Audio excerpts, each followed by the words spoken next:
Ettumanoor SFS public സ്കൂളിലെ നല്ലപാഠം പ്രവർത്തകരുടെ നേതൃത്വത്തിൽ പൊതിച്ചോറ് വിതരണം ആരംഭിച്ചു.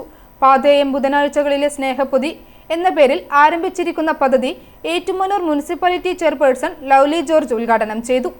എല്ലാ ബുധനാഴ്ചയും ഏറ്റുമാനൂർ പ്രൈവറ്റ് ബസ് സ്റ്റാൻഡിലാണ് പൊതിച്ചോറ് വിതരണം ചെയ്യുന്നത്. നല്ലപാഠം പ്രവർത്തകരുടെ നന്മയുടെ സ്നേഹപ്പൊതികൾക്ക് ലവ്ലി ജോർജ് എല്ലാവിധ പിന്തുണ അറിയിക്കുകയും ആശംസകൾ നേരുകയും ചെയ്തു. മുനിസിപ്പൽ സെക്രട്ടറി ബിനുജി നല്ലപാഠം പ്രവർത്തകർക്കും സ്നേഹപ്പൊതിക്കും എല്ലാവിധ നന്മകളും ആശംസിച്ചു.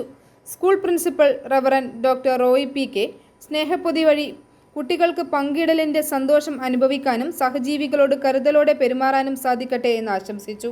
School manager reverend doctor Manu KV, principal reverend doctor Roy PK, administrator father Vinod Puthenpurakkal, അധ്യാപകർ, നല്ലപാഠം പ്രവർത്തകർ എന്നിവർ പങ്കെടുത്തു. I4A news, Ettumanoor.